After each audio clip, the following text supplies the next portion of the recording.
M. Abdelmouni, représentant de l'Union africaine de la mutualité. Dr. Funes de Rioja. Monsieur le Président, Mesdames et Messieurs, le système mutualiste américain a une fois de plus, en ma personne, la possibilité de s'adresser à cette honorable conférence, motivée par le sujet des discussions de cette année et le défi qui consiste à bâtir un futur avec un travail décent. Et je voudrais pour commencer féliciter le directeur général pour son rapport fouillé. L'ODEMA, représentant légitime de ce mutualisme régional, est bien placé pour indiquer que le système centenaire que je représente est né du désir de servir l'autre, du désir de solidarité et de son adhésion à l'idée que l'être humain est au centre de toute mission dans la société. Je me dois de faire une brève référence historique sur le rôle des institutions mutualistes dans le ligne de travail. Donc c'est un panorama très décourageant. Il ne fait aucun doute qu'il faut adopter des mesures et des politiques pour faire face à ces nouveaux défis. Les conclusions du rapport de l'OIT quant à la possibilité pour les entreprises de créer des emplois dignes, de qualité, en mentionnant le dialogue social, les relations institutionnalisées, fait allusion, sans le dire directement, aux associations civiles comme les nôtres qui répondent à ces conditions.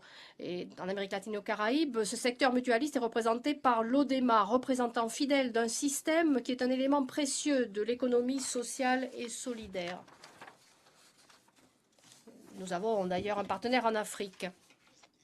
Les structures de fonctionnement de ces entités rassemblent des milliers de travailleuses et de travailleurs qui sont fermement engagés dans le service à son prochain, qui appliquent ce principe dans toutes leurs actions et qui veulent appartenir à un modèle social où ils sont les principaux protagonistes pour lutter ensemble contre la pauvreté, l'exclusion, la discrimination et toute absence de respect des droits de l'homme.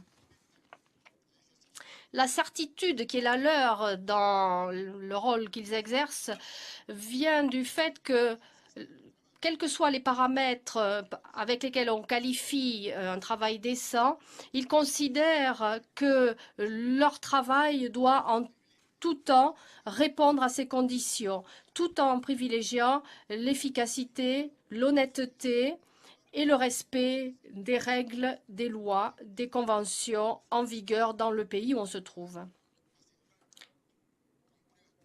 Nous sommes en mesure de montrer aujourd'hui que ces entités de l'économie sociale et solidaire peuvent s'enorgueillir d'exemples qui sont absolument fidèles à l'histoire du mouvement.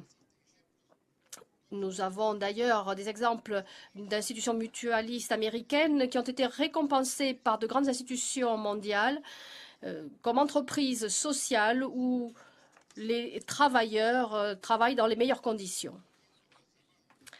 Pour répondre à l'appel à lutter contre la pauvreté et les inégalités, chose dont le travail sans fait partie intégrante comme outil de justice et de distribution équitable de la richesse,